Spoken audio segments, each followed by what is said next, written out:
tarde. Boa tarde. Meu nome é Lara. Meu nome é Luísa. E nós vamos fazer algumas perguntas para você. Vamos começar com o seu nome. Ok, meu nome é Elane. Lani, qual é a sua profissão? Eu sou servidora pública do município como técnica em saúde bucal. E por que você escolheu essa profissão?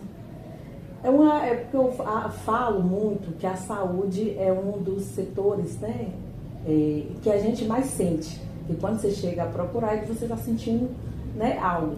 Então, assim, por você estar nesse setor, você acaba atendendo muitas pessoas, né, e vendo também a resolução, né, dos problemas de muitas pessoas. Eu sempre gostei muito de estar próximo, né, com a população, com o povo. Então, foi um dos motivos que eu ter escolhido. Entendi. Vamos começar com a primeira pergunta, que é a seguinte. Quais orientações você costuma dar à comunidade sobre a prevenção de doenças? Hoje em dia, nas unidades de saúde nossas aqui, a gente costuma fazer rodas de conversas, né, com hipertensos, diabéticos, gestantes, né, idosos, puérperas também, mulheres, homens, né, e adolescentes. E também a gente costuma fazer campanhas também nas escolas. A gente tem acompanhamento nas escolas do estado, né, onde a gente vai falando sobre as prevenções, tanto de doenças, né, meios de alimentar-se melhor. Entendi. E como que as pessoas reagem sobre isso? Algumas reagem bem, a gente consegue passar a ideia direitinho, mas já tem outras que não tanto, porque tem pessoas que não têm o mesmo grau de conhecimento para absorver as informações que passa, né? Mas geralmente são bem acolhidos, porque a gente passa também de uma maneira mais clara para eles, né? De uma forma mais simples, porque tem muitos termos, né, assim, na saúde, que são mais complicados, mas a gente passa de uma forma mais simples que eles conseguem entender. Sim. Sim. Que tipo de atividades educativas você realiza para informar a população sobre a saúde? Palestras, né? A gente trabalha também com visitas, a gente tem as visitas domiciliares, as mais feitas diárias são pelos agentes de saúde, né? Que a gente tem nos PSF, mas os médicos, os dentistas, enfermeiros, técnicos também fazem esse trabalho, né? De visita domiciliares, né? E dos outros setores também, que a gente costuma, né, visitar também. E quando você vai dando essas informações, essas palestras, você percebe que as pessoas ficam bem informadas sobre o que você está querendo passar para elas? Sim, sim. A gente é bem interessante mesmo nas escolas estaduais que a gente faz, né, até o 5º ano, você vê muito interesse das crianças. E a gente preza muito por isso, que às vezes quando você tem uma informação que você passa ela, né, de uma maneira mais simples e a criança absorve, ela consegue chegar na casa e passar para os pais. Então, dentro do público, você consegue passar assim. E os idosos também, quando a gente reúne e passa com eles, você vê que eles perguntam, né? E se aquilo é assim mesmo, então você vê que você consegue. Né? Você passando da maneira correta, você consegue. Essas visitas são muito importantes mesmo, porque eu lembro que quando eu era mais nova e tal, essas pessoas vinham na escola e ensinavam, por exemplo, a escovar direito, passar o fio dental, e até hoje eu lembro disso. Então, tipo assim, a gente aprende com uma pessoa profissional, que é muito melhor, então é muito importante isso. Mas como vocês reagem com as mentiras sobre a saúde? As mentiras, nós temos um grande problema, né? Porque nós estamos na evolução da tecnologia, né? Muita inteligência artificial, e aí você vê que surgem muitos boatos, né? Então, o que a gente faz? A gente vai, principalmente questão de vacinas, doenças, né? Que surgem muitas, hoje em dia é muito vírus, né? Então, o que a gente faz? A gente vai até o local da dúvida, a pessoa, né? Conversa, explica, leva, a gente tem muita norma técnica, a gente tem muito material educativo, né? Então a gente leva até esse local, até aquele público que está com essa dúvida e tira, né, essa desinformação. Mas o maior prejudicial mesmo é isso, é muita internet, é muita mídia, né? E acaba que eles costumam muito acreditar, né? E aí a gente vai em contrapartida desmitificando, né? E principalmente as pessoas mais idosas, né? Mais idosas, as idosas principalmente, né? Porque eles têm uma cultura de vida, né? Outro, assim, aí eles foram criados de outra maneira, era muito mito, né? Então, eles ainda têm aquilo. Então, aqueles costumezinhos de uma planta, tipo boldo, todo mundo fala, todos os idosos falam assim, vou fazer um chá de boldo para melhorar isso, aquilo, isso, né? Alguns funcionam, mas até os chás tem que fazer da maneira correta, tem um tempo de fervedura, aquela coisa, né? Então, a gente vai, por isso aí é bom, mas é desse jeito que faz, né? Aí, né? Mas dá. Você sente que há um apoio, tipo, da prefeitura, de outras pessoas, de umas redes maiores, que são bons os apoios que eles oferecem, ou vocês ainda precisam que haja um apoio maior para vocês, para que a qualidade do serviço que vocês prestam seja melhor? Há um apoio bom, pode melhorar, né? Porque assim, a gente, tanto a unidade de saúde e os outros setores, eles trabalham interligados, né? A gente está ali na unidade básica, trabalha um interligado com o outro. Mas a gente às vezes encontra um empecilho, que você tem um atendimento com um paciente que é na unidade especializada e precisa de mais vagas, né? Que não está na nossa alçada, né? Da unidade. Então a gente encontra, porque é uma fila de espera muito grande. Porque o nosso SUS é o único sistema, né, do mundo todo que ele é gratuito. E ele é gratuito, ele atende A, B e C, né? Então a gente encontra muito uma fila de espera maior, né? Então assim, seria isso, mais vagas de especialidades, né?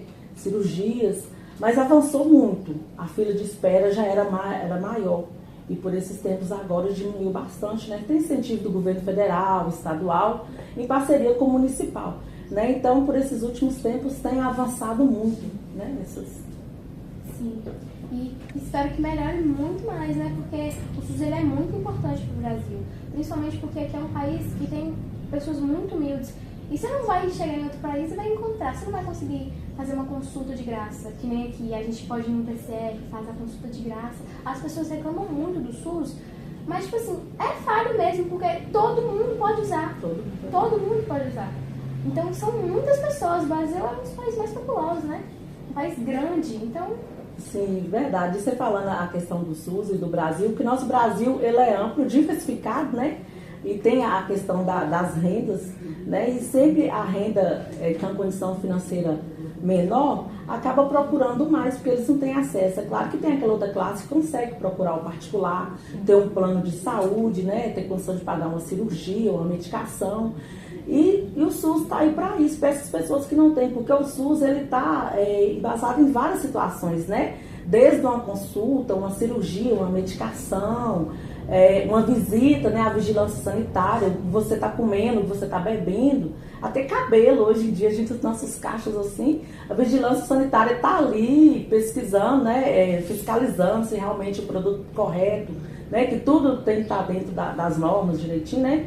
Que a saúde tem isso. Então, o SUS tem essa vantagem, como você falou. Nos países de fora, os países mais desenvolvidos, né, as pessoas trabalham, ganham bem, mas em compensação eles têm que pagar por tudo, né? Eles têm um seguro social que eles têm que pagar, né? Mas não é o que se reclamar, porque se você for ver nos Estados Unidos, se você passa mal, você vai num posto de saúde, assim, vamos dizer, você paga muito caro, caro. Tipo assim, o preço é muito alto. E aqui no Brasil, por mais que, como ela falou, tem que melhorar, aquelas pessoas que são mais humildes devem agradecer muito pelo SUS, porque é muito útil. Qualquer coisinha, você leva o seu cartão do SUS, vai no posto de saúde, você consegue algum apoio lá. Aí eu queria saber, com que frequência você costuma pedir para que as pessoas renovem e façam novos exames? Tipo, porque é muito comum que as pessoas fazem um exame aqui, aí 6 meses depois ela não quer mais saber, aí passa mais 6 meses, aí vai passando. Aí a gente queria saber com que frequência você aconselha que as pessoas façam exames para poder prevenir de qualquer doença. O normal é você fazer o check-up anual, uma vez no ano, né? Porque aí você vê se você tem alguma coisa, né? Os exames de sangue são importantes, eles conseguem detectar muitas coisas. Se nesse período de que você fez, detectou alguma comorbidade, né? Alguma doença, e aí você vai ser encaminhada com o tratamento correto, né? E se precisar, você repete esses exames, mas isso aí é uma indicação médica, né? Depende dos resultados. Na odontologia, a gente pede 6 em 6 meses, né? Porque a odontologia Tem paciente que não tem uma boa higienização, não tem uma boa alimentação, né? Porque quando a gente vai fazer as orientações na escola, que ela até falou, né, que ela lembra da infância dela, a gente faz isso, a gente fala dos bons alimentos, né, que come, e tem os maus alimentos também que você consome, né? E a nossa boca é a entrada, né, de tudo, né? Então, tudo, né, é a entrada. Então, a gente pede 6 em 6 meses. E o check-up anual, né? E se precisar, com orientação médica, faz mais vezes. O que te motivou a escolher trabalhar no setor de saúde e no PSF especificamente? Eu acho que o contato, porque eu já participei de muitos movimentos sociais, Pastoral da Criança, né? A ONG Vale Viver, eu já participei. Igreja Católica, já participei da Pastoral da Juventude também. E nesse tempo, você vai criando muita proximidade com o povo. Fui vicentina também, muito tempo. Então, você vai criando essa proximidade. Então, quando eu fui fazer o concurso, na época, eu fui para esse lado da saúde. Porque você está próximo do povo, você vê que você pode servir alguém, você pode, né, ajudar alguém. Então, foi mais por isso, acho que, né, pelas minhas andanças que eu fui vindo antes, despertou, né, essa vontade de estar atuando na saúde. E quais são as doenças mentais mais frequentes que vocês observam na população que vocês atendem? Depressão, ansiedade, né? Nós temos também casos de drogas, né? Infelizmente, nossa cidade tem esses casos de droga, né? Entorpecentes. E psicóticos, né? Que é doenças mentais. Pessoas, né, com transtornos mentais. Eu falo que a mente nossa, ela é muito complicada, é um fiozinho. Então, muitas vezes você tem um paciente ali que está bem, e por algum desarranjo da família, ou alguma perda, tanto familiar, financeira, ou amorosa, a pessoa desencadeia isso, né? Então, a mente da gente, ela tem que ser muito bem cuidada, porque você vê muito casos disso, pessoas simples ali, conversava com você comum, aí do nada dá aquele surto, né? Eles falam que é um surto.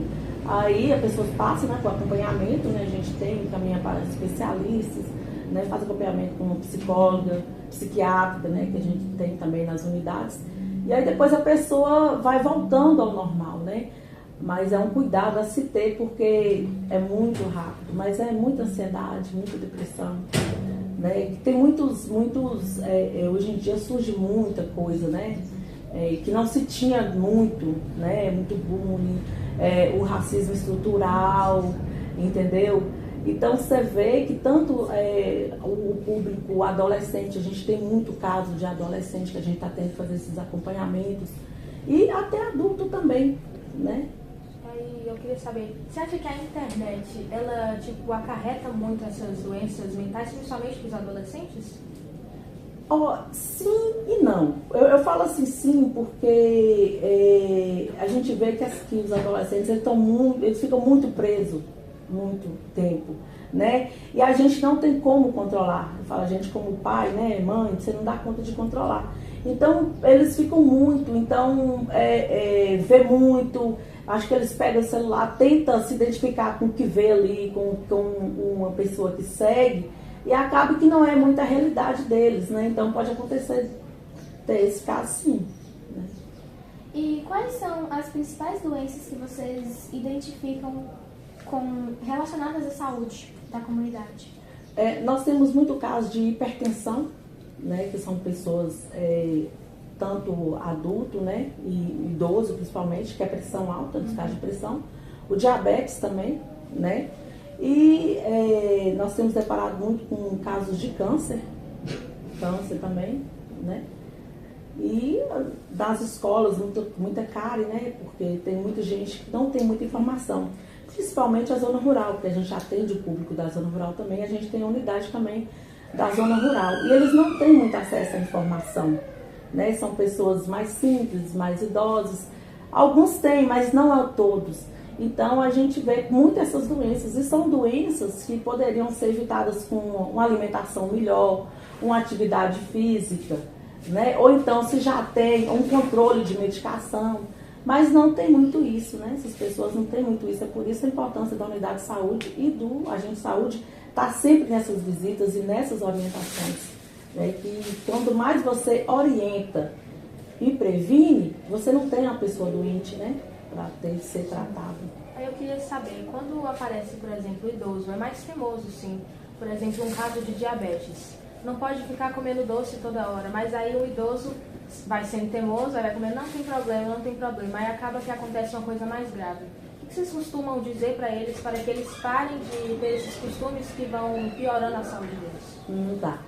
Esses idosos, como eu falei, eles são muito teimosos, né? E em muitos dos casos, nós temos alguns que os filhos já cresceram, casaram e ficam sós, né? Não tem quem orienta eles e que fica acompanhando essa rotina de alimentação medicamentosa.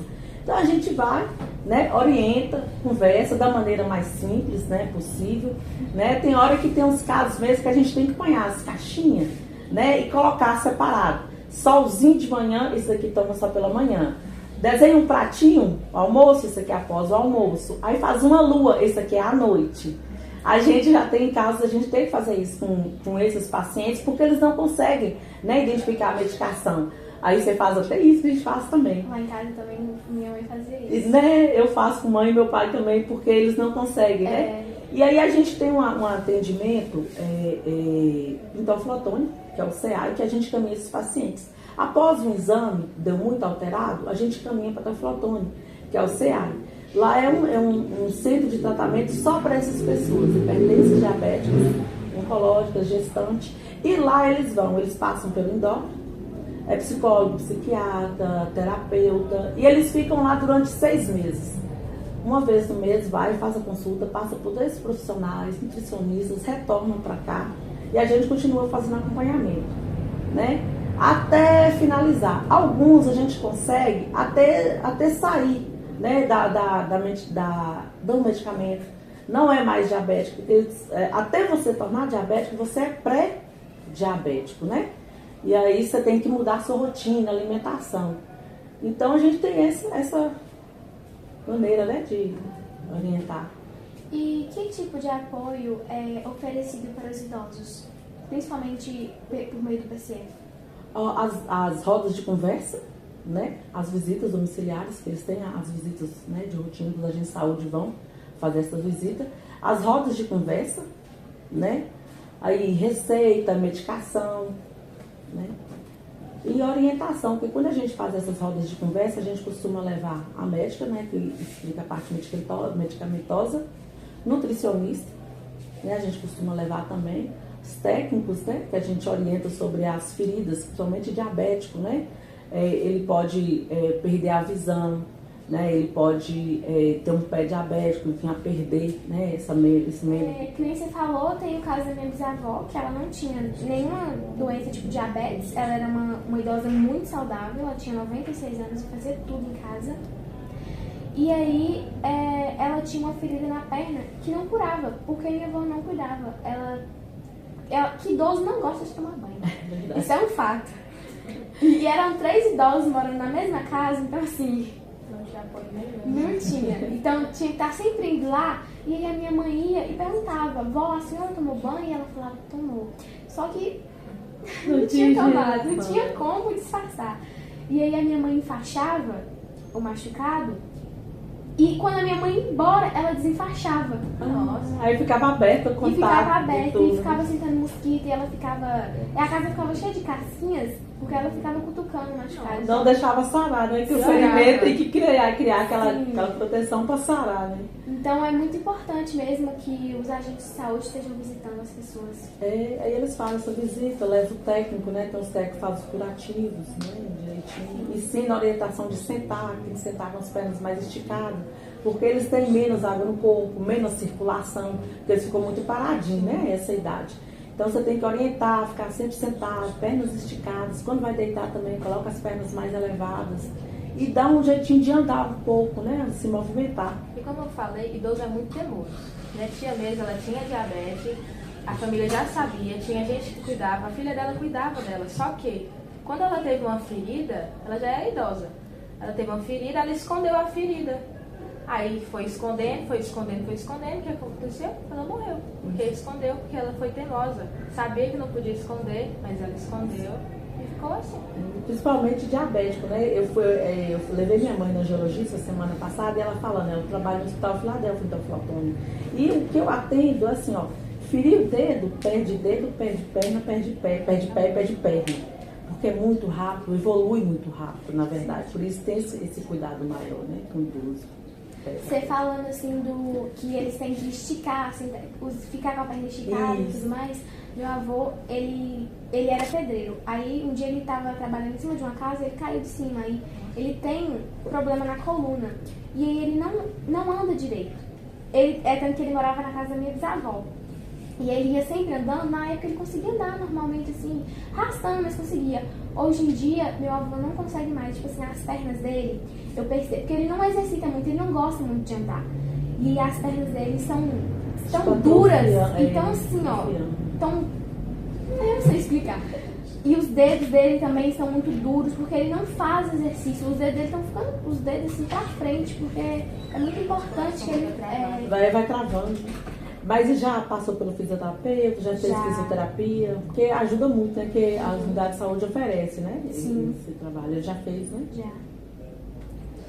Então, Olane, muito obrigada por você ter ajudado a gente, ter dado essas informações. Foi muito importante. Obrigada mesmo, de verdade. De nada, que vocês precisarem, estou à disposição. Né? Então, assim, a gente fica muito feliz por estar fazendo esse trabalho com vocês, que acaba levando também informação a outros, né? Sim. Porque às vezes você faz aquele trabalho ali e tudo, e é reconhecido realmente, mas às vezes também não. Então, se vocês puderem levar... Até uma prevenção para o futuro, acontece alguma coisa, isso é muito útil. Então... Nossa, verdade. Então, a gente que está ali, quando você vê que você atende o paciente, ele sai feliz, contente, ou ainda odontologia, né? Quando você faz aquele sorriso, a pessoa tem aquele sorriso. Então, você se... alegra junto, né? Aí você fica feliz junto. Então a mesma coisa é a saúde também. Quando você vê se a pessoa recuperou e está bem, você também fica bem, né?